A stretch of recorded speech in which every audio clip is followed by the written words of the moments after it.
Many times we don't understand the law. Law for the People with Eric Cedillo is here to inform, educate, and answer your legal questions. Thank you for tuning in today. From the law offices of Eric Cedillo, located at 1725 Greenville Avenue in Dallas, Texas. Here's your host, Eric Cedillo. Thank you so much for rejoining us today on Law for the People. I think we might need to fix that up a little bit, Fern. We've also got offices in Irving and San Antonio. We might want to add to that. Just a little plug for myself. Sounds good. Yeah, we'll definitely update. Thank you very much, Fern. Thanks, guys, so much for coming back with us. As you just heard, Judge Paula Rosales just left us, and we wish her the best of luck. On to our next guest, one that I'm really proud to have had the opportunity to bring on board to talk with us today, Judge Roberto Canas, who is, of course, a judge of the Domestic Violence Court number 10 here in Dallas County. Judge Canas, why don't you just introduce yourself to the folks and start where you want to start. Okay.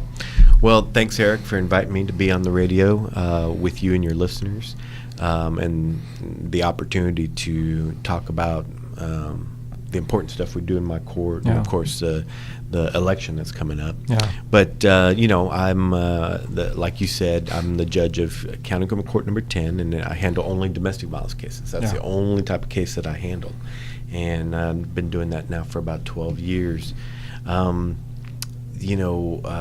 Before that, I was a prosecutor. And I was a prosecutor for about 8 years, and you just can't help.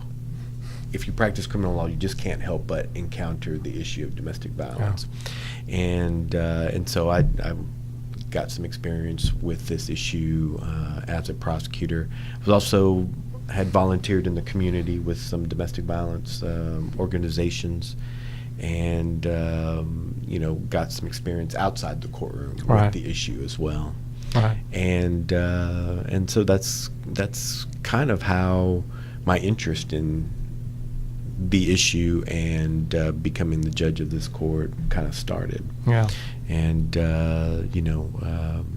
and so that's how we got there. Yeah. Well, we were just talking a little bit earlier, and I kind of told you I don't do much in the way of criminal law. Yeah. But I've certainly had the opportunity to meet with you on a few occasions and talk.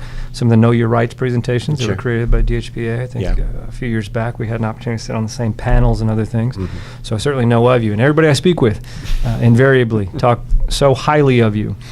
We were talking, which is of real interest to me, we were talking a little bit earlier about the specifics of your court. Mm-hmm. You mentioned that they're specifically catered to domestic violence, and then you mentioned, of course, court number 11 as well. And then, the genesis for me, when those were created, I think you mentioned 96 that they were created. I would imagine that it's because of the numerosity, the numbers of cases, and then you had mentioned some of the specifics about those courts. Let's talk a little bit about that. Okay. Yeah, sure. I mean, domestic violence is definitely one of those issues that is so pervasive in our community. Yeah. And when I say our community, I don't mean just Latinos or, people of color. I mean, it affects everybody. Right.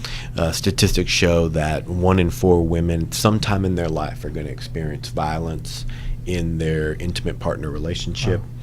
And so if you just take that number and just kind of multiply it by the population, you kind of get a sense of how pervasive it is. Yeah. And, it's also one of those crimes that people don't report. Yeah. So not only is it pervasive, but it happens behind closed doors, which means that nothing's being done to address the issue. And, the goal of the court isn't to break up families. It's just to get the violence out of the family, especially at the misdemeanor level. I have so many victims who come through court and they want to keep their family together. They want to stay with their husband or their boyfriend and the kids. They want all that to stay in place. Right. They just want the violence to stop. Yeah. And that's a lot of the reason why they called the police in the first place, So the goal of the court isn't to break up the family. It's to get the violence out. And then, of course, with Latino population, one of the extra hurdles can be when you have undocumented parties. Absolutely. And because a domestic violence offense has some pretty drastic immigration issues, it's one of the reasons why women who might be in a relationship with an undocumented partner might not call. So it has those extra hurdles. So there's a lot of complicating factors that go into a domestic violence case that aren't just about who hit who. Yeah. You know. Yeah, you mentioned lots of our listeners, of course, may not be lawyers. I wouldn't imagine that the bulk of our listeners are lawyers. But the distinction between a misdemeanor court, which the county courts kind of handle, and some of the domestic violence cases that are handled in, of course, the district courts. Mm-hmm. What is that distinction? Where does that kind of lie? Sure, yeah. A misdemeanor court or misdemeanor assault basically is a black eye, a bloody lip, a slap, a push, something that causes pain but isn't necessarily long-lasting. Okay. A felony, something that would handle in the district court, now you're talking about broken bones, maybe using a deadly weapon of some type, a knife, a gun, something very serious, something you probably go to the hospital for, or something that lasts long, an injury like that. And that's really probably the only distinction, because when it comes to the seriousness of the offense, I know there are people in the system who like to categorize, that's a misdemeanor, that's a felony. But when it comes to domestic violence, today's misdemeanor can be tomorrow's felony. Absolutely. Yeah. And so it's always a constant discussion with purse holders like the county commissioners about, hey, we can't just keep throwing resources to the felony courts. I mean, obviously they need it, but you got to keep us misdemeanor courts in mind too, because it's all, the seriousness is all the same. I would imagine that lots of these situations, they kind of graduate in from misdemeanors into felonies, and being preventive at the misdemeanor or the county level would be very important. Mm-hmm. Anything that's kind of I would imagine you've been on the bench for a good 12 years, specifically in the domestic violence. You're right. So I would imagine you've seen a lot of graduation from these misdemeanor courts into the felony courts. Anything that you've implemented, or with respect to the domestic violence courts, that kind of realize that this can dramatically change over a quick period of time, that you've kind of done to kind of stop those situations at the misdemeanor level? Yeah, one of the biggest tools that I have is a counseling program for offenders. It's called the Batters Intervention and Prevention Program. Okay. It's a 24-week program that specifically addresses an offender's need for power and control, using those things in the relationship. And it talks about very practical things in terms of improving communication in your relationship. But it'll also address very big picture thing like just how violent our society is in general, how we objectify women, and how those overarching concepts also can play into a man's wanting to choose to use violence in their relationship. So that class is my number one tool, and that class has been very successful in terms of getting men to choose to stop using violence in the relationship. Now, I'm not so naive to think that they make a wholehearted change about how they view women, or those types of changes. That takes a longer time to accomplish. But in terms of getting them to stop using the violence, we've had some success with that, and it's success that I'm proud of. And again, it kind of goes back to what a lot of victims in my court want. They just want the violence to stop. They want to keep the relationship together. So this program helps with that as well. Yeah. Something that I found out today, and again, I love doing these shows and talking to people, and I learn a whole lot, quite honestly. And even as an attorney, I work over at SMU, and I did not know that that part of the Hunter Clinic, the gun surrender program, that you would did you start that program? Yes. That you had started, and I think Professor Nanasi kind of came in to kind of do some things with the program. Didn't even know that there was that correlation. I was talking to her this morning. She said, "Oh, tell the judge hello." Right. Tell us about the program, and tell us what it's the purpose and the point of it. Sure. Well, guns and domestic violence have a pretty there's a bad intersection there, right? And I mean, just last year, there were over 150 women murdered in Texas, and over 60% of those women were murdered with a firearm. Wow. By an intimate partner. Right. And so while that statistic has always been there every year, up until 2 years ago, we never had a process. We as judges never had a process to say, okay, offender, I'm telling you what the law is, and the law is that if now that you've been convicted of a family violence offense, you can't have a gun, and that's a lifetime ban. We just never had a mechanism to say, okay, now I know you have a gun, prove to me that you're going to be compliant with the law and you're going to dispossess yourself of that firearm. So with this program, if I know an offender has a firearm and the law says that he can't have that firearm anymore, now we have a process that ensures that he's taken that firearm, surrendered it to the appropriate authorities, and then brings back proof to me as the judge to say, Judge, I'm compliant with the law. And so it accomplishes our goal of offender accountability, holding them accountable for the offense, but also achieves the goal of victim safety in terms of making victims safer. A woman who lives in a household with a firearm is 5 times more likely to be injured by that firearm and 12 times more likely to be threatened with that firearm. So, firearms are a big deal when it comes to domestic violence cases. So, our program, sometimes it's a temporary surrender. If just maybe while the case is pending, so if they get put on deferred probation, then it'll be as long for the probation. But if they're convicted, the law says it's a lifetime ban. Right, right. Logistically, how does that work? Do you ask that question of every? Yeah, that's the logistics is where the program gets a little hiccup that we've had to work through. But basically with every offender that comes through my court, at the very first time that I get to see them in court, one of my standard litany of questions is, do you own any firearms? Do you live in a house with firearms? Or do you have a job that makes you carry a firearm? And I want to have that information as soon as possible, so that way if I need to craft an order to either temporarily or permanently have them surrender the firearm, I can do that. And so if they do it, then I'll issue an order, I usually give them 3 days to comply, and then they have to call the Dallas County Sheriff's Department. The Sheriff's Department has a dedicated deputy who interacts with the people calling, and we'll schedule a time for them to safely bring in the firearm.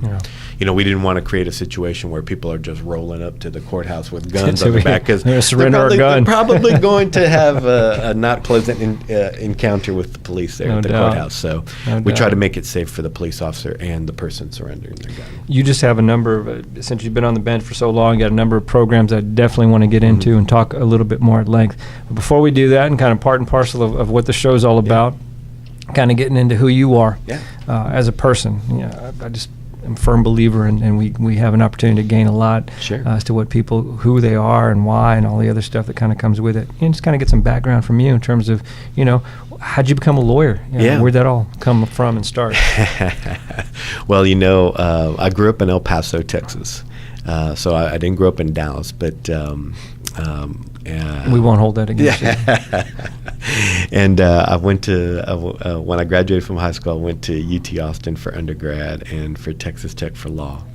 But how I got to law school, when I first, I was really big into music in high school, and I really thought I wanted to write movie scores. So so all my undergrad, I was like taking music classes, music theory, music, this, that, and the other. And then I transferred from UT El Paso to UT Austin, and I always knew that professional musicians had to be dedicated, right? But I didn't know what level of dedication professional musicians really need to put in to perfect that craft. And so I was like, well, maybe I could teach music, because my mom was a teacher. And that gave me a whole new respect for teachers, because, I, as part of the music education program at UT Austin, I had to actually go out to like an elementary school and teach a third grader how to play the violin. Oh, wow. And transferring my knowledge from my head to a third grader, that was almost impossible. Yeah. And it gave me a whole new respect for what teachers do, a whole new respect. And then after that, I was like, okay, so I'm not going to write music scores. I'm not going to teach music. So what do I got to do now? And it just so happened my uncle, he's retired now. He just retired this year, but he was a criminal defense lawyer here in Fort Worth. And, I went and spent a couple of weeks with him one summer. And I really, he took me to the jail. He took me to all kinds of meetings and stuff. Yeah. And I was like, it gave me a real exposure to what being a lawyer would be like, you know. And then, the law, the practice of law, also it feeds some of my things that I like to do. I like to learn. I like to read. That kind of stuff just is natural for me. And so law school fed into that, and it also, I'm just a logical person by nature, and so that it just fit really well. And people always say, well, how did you go from music to law? I was like, well, music is actually a very logical type of art, and so it was a natural transition for me. I applied to different law schools, and Texas Tech was very generous with the scholarship. They wanted to draw more Latinos to their law school, and so they gave me a nice little scholarship. And I was like, hey, if you're going to pay for my books and my tuition, I'll go out there. You can't beat that. And Lubbock was a great place to actually study law. It kept you focused because there wasn't a lot of distractions. Right. But I also fell in with a good group of friends who were there. It's like, we're going to work hard, but we'll also have fun from time to time. And chase the tumbleweeds. Yeah, exactly. And so law school, I wouldn't change my experience for that at all. And then I came out to Dallas. I grew up a middle-class kid, and my grades were good enough that I got a job at a big law firm. But I wasn't really happy there. No. The people were nice, the people were good, really great lawyers, but it wasn't a fit for me. No. And I really wanted to be in the courtroom, and I really wanted to know if I had what it took to be in the courtroom. And so, I took the plunge. I said, well, some of the partners that I had worked for had been prosecutors before. And I was like, okay. And they suggested, hey, go to the DA's office. You will get some trial experience. And I did it. It was a pay cut, but I don't regret the pay cut at all, because it gave me skills and confidence that I wouldn't have gotten otherwise, you know. And now I feel like there isn't a case that I couldn't handle. And going to trial is fun, and it's exciting for me. It's not something that I feel intimidated about. And, I feel like there are the legal issues that come in there are ones that I'm very comfortable with, can continue to handle. And so probably the one thing I haven't done is I haven't been brave like you have and, run your own business, because that to me seems intimidating, running the business out of a law firm. But in terms of courtroom stuff, I feel very comfortable there. And when did you finish UT? I graduated from UT in 1993. 93? Yeah, and graduated from law in 1997. Okay. Yeah. I got out of UT in 91, so okay. There's a little overlap there. Okay. Your folks, still in El Paso? No, they moved here for the grandkids. Okay.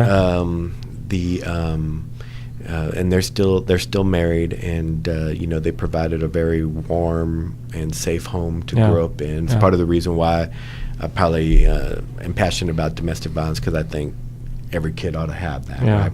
But they're both from the Valley of Texas, and that's where my grandparents are from, and my parents met in college, and they were my mom's the first from our family to go to college.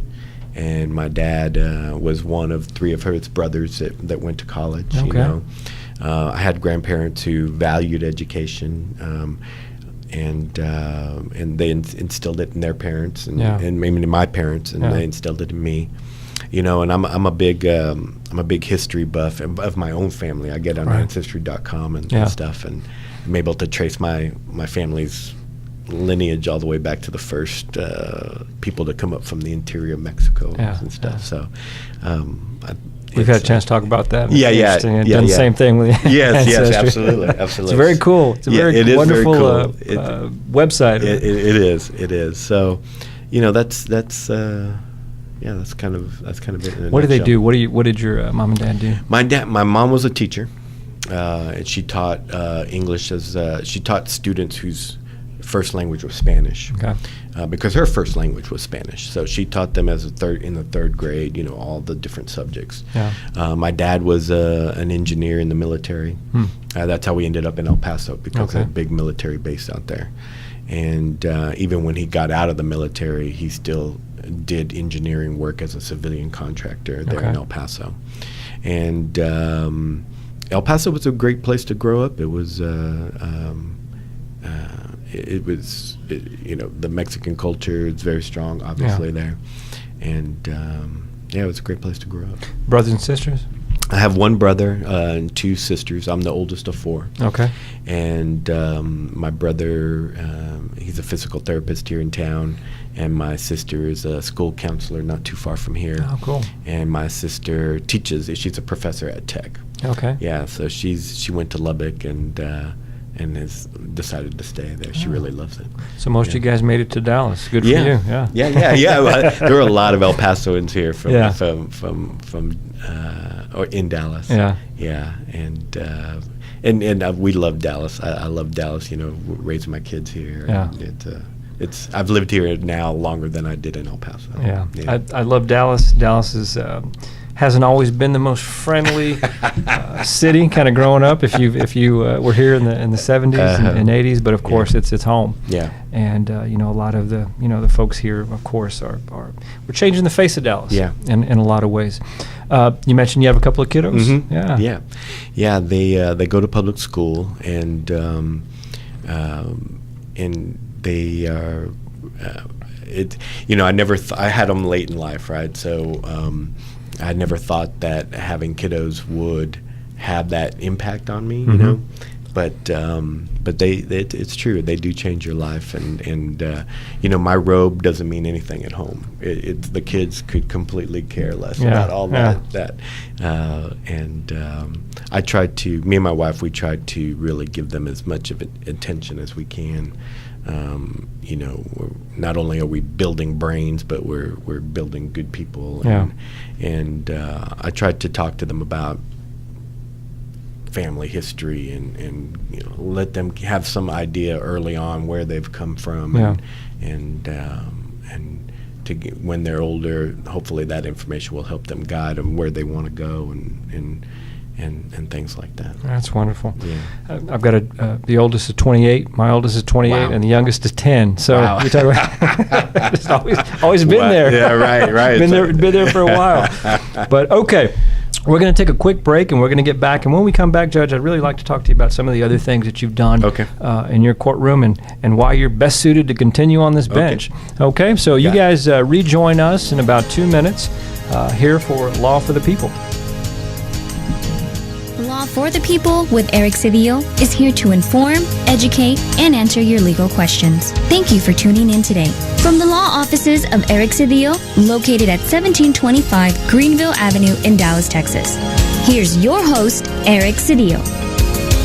Hey guys, thank you so much for rejoining us today on Law for the People. We're here sitting with Judge Roberto Canas, and we're talking about the courts.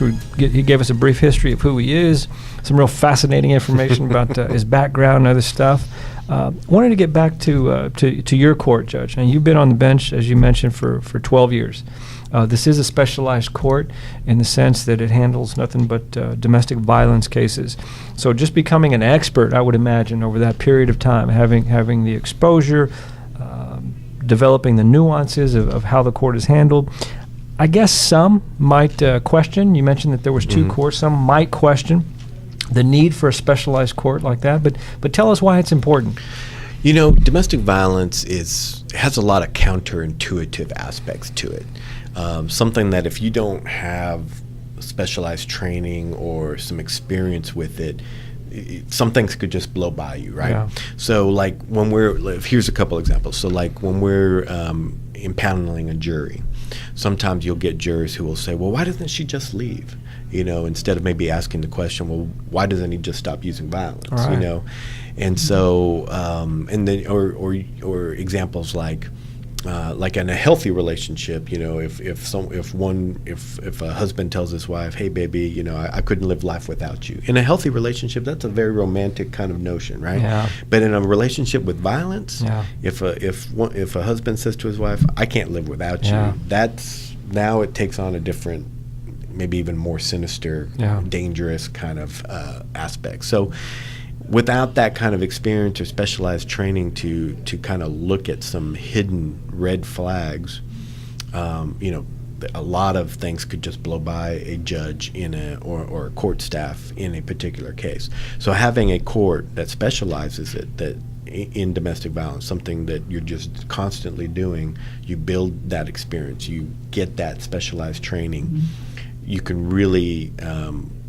handle the cases the way that they ought to be handled. Yeah. And there are so many specialized laws now on the books that in regards to that only apply in domestic violence cases. Right. Basically, you basically have to become a legal expert in it too. Yeah. You know, and I think when the court got created virtually 20 years ago now, basically, you know, that was a big driver of it too, because the litigants deserve a judge who's up to date on those laws, you know, and it's just not, it just wasn't being able to handle, or it wasn't happening in just kind of more in a general criminal court. Yeah. What are some of those, you know, specialized laws that apply to these domestic violence cases? Sure. A couple examples are, you know, when it comes to bail, setting bail. Uh-huh. So there was a constitutional amendment passed about 10 years ago now where the voters gave judges the power to hold somebody in jail without bond if they thought the safety concerns were too risky. Yeah. Now, it's a very rare tool. I use it very rarely because I don't like to keep people in jail, but it only applies in domestic violence cases, and there's a certain set of procedures that the judge and the hearing has to follow before that could happen. Yeah. You know, there's also a law just got passed probably about 5 or 6 years ago that allows prosecutors to bring in evidence of the past relationship, you know, what's gone on in the relationship prior to the alleged assault. And that's very tricky because you don't want to necessarily bring in things from the past that are going to make a jury say, well, I'm going to convict you not because I believe this assault happened, but because you seem to be the bad person in the relationship. Yeah. You know, you don't want that to happen. So it takes a lot. It takes an experienced eye to know how to balance that, right? And you know, so it's examples like that. You know? The bail, that's again, for someone who doesn't practice much in the way of criminal, it kind of jumps out. I didn't know it was a constitution. I would imagine it'd have to be a constitutional amendment for that to not be violative of due process in some way. What does that look like? What level? You kind of mentioned you do it in very rare circumstances. What would be some things that would say, hey, look, this person probably needs to stay in jail for this period of time? Right. You know, well, obviously threats, explicit threats to do, you know, homicidal threats, suicidal threats, possession of deadly weapons, especially firearms. Yeah. The stalking is a huge red flag. Yeah. And stalking can, it's not necessarily obvious. You have to have you need to really have some experience to identify that. But stalking is a big red flag. And other things that you might not think necessarily would jump out a red flag. If the victim is pregnant, if there are children in a relationship that aren't necessarily belong to the accused person. Yeah. These are factors that all kind of play into that. Yeah. And even when I put somebody in jail and don't do a bond, my first instinct is to then, okay, well, are there things I could put in my order that would address those safety concerns, whether it's an electronic monitoring, whether I have to have them report to court, creating safety zones around the victim. So there are other creative ways, because I really don't like to keep somebody in jail unless I absolutely have to. Yeah. And just as a judge, you kind of mentioned having the experience, kind of seeing these things, these red flags that kind of pop up. I would imagine over the past 12 years, you've developed the ability to do that. Very nuanced in terms of having an eye for what's happening and how to kind of take care of those things. You mentioned earlier, while we were kind of sitting and talking in between in the break, that we don't currently have a felony domestic violence court specifically dedicated to domestic violence. You think we need one? I think the county needs one. I think Dallas County needs one. There are enough felony domestic violence cases, I think, to warrant one for sure. And the issues that we're seeing in misdemeanor court are definitely present in the felony court. So having a judge who specializes in domestic violence but handling the felony jurisdiction is definitely needed. I don't necessarily blame any of my colleagues for not wanting to take it on, because it if you're going to do it, you're going to want to do it right for sure. But I'm hopeful that either soon I could convince one of my colleagues to take that leadership role, and I certainly would help any judge that would want to do that and give them the benefit of what I've gone through and what I've learned. But I think Dallas County could definitely use one for sure. Yeah. We also spoke earlier, which I think is very kind of germane to what's happening today. Some of the hot topics, that are going on. We see the Me Too movement, which has gained a whole lot of traction just in the relatively recent history. We've seen domestic violence in the White House, with Rob Porter and some other things, kind of in terms of his vetting and other things. So it's something that I think is coming more to the fore. Do you find that? Do you see that there's more of a greater sense of what we're doing, and maybe a little bit more import on making sure that we're reproducing, I think, some of these nuanced programs? Yeah, I do. And, the attention really got put on domestic violence way back in the O.J. case, right? O.J. Simpson case, right? That actually was the impetus for a lot of the laws and the creation of my court. It happened in 1996, which was like 2 years after the O.J. case. So, and then recently here with cases in the NFL, the Ray Rice case, has brought the domestic violence issue. It's given it a higher visibility. More people are talking about it. More people are beginning to look at it, and so with that, and I think it's a good thing. With that comes an environment where I think victims now are more encouraged about coming out and talking about their experiences and reporting their crimes. I mentioned it earlier, but I want people to really take to heart that the court system is not there to break up your family. We just want to help with the violence.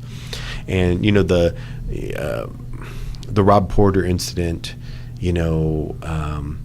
I think the president really missed an opportunity to exert some moral leadership on the domestic violence issue. And I know he just said something yesterday or today, but when the information first came out, he could have taken a strong stand against domestic violence. It would have been a man saying that men shouldn't be violent in their relationships, and women have been taking the responsibility of fighting domestic violence and pushing the issue forward.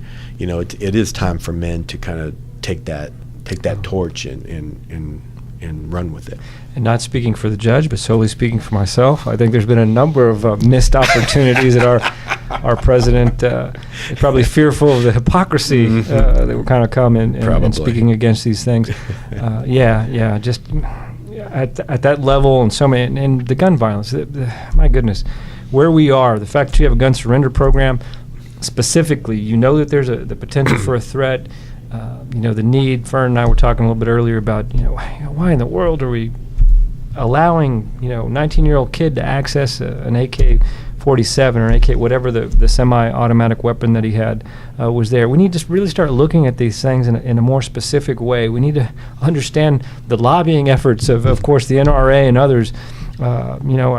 We can't have our legislatures bought and sold by lobbying groups. Mm-hmm. So that's me pulling off point.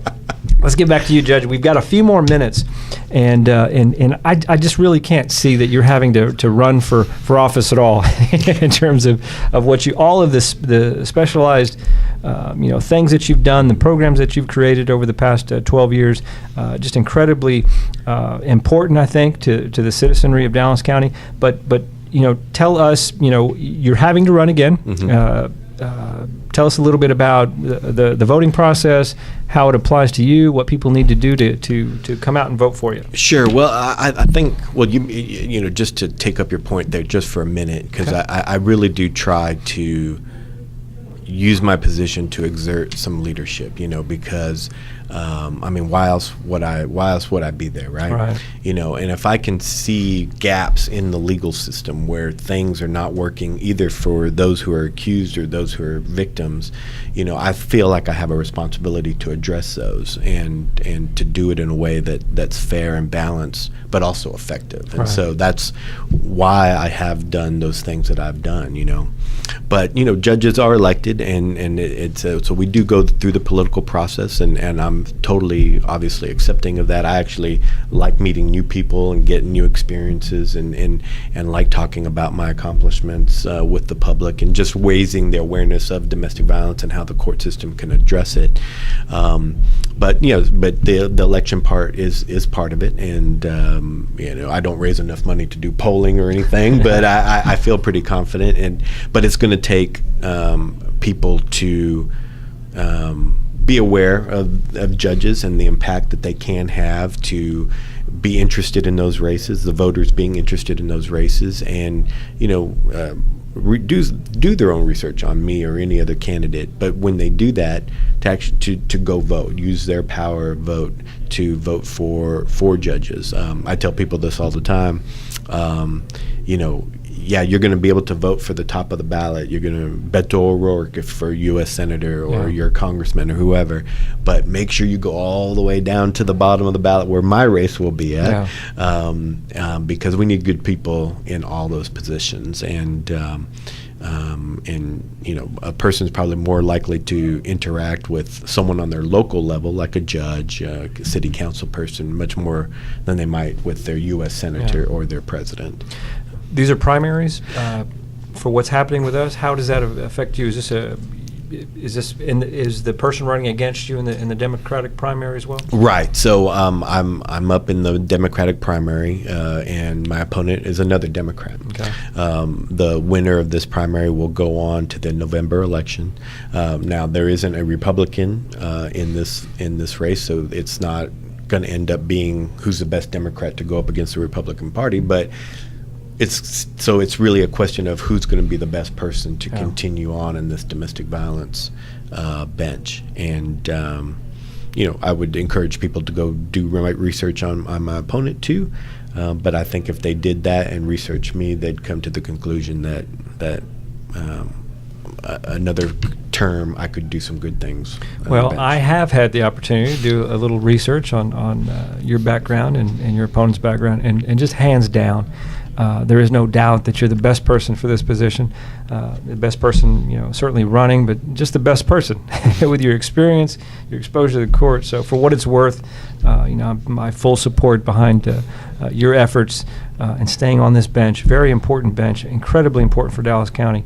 February 20th, early voting. Mm-hmm. Yeah, February 20th, and thank you for those kind words, Eric. Absolutely. Yeah, voting starts on Tuesday, February 20th, and early voting goes through March 2nd, which is a Friday, and then Election Day is that first Tuesday in March.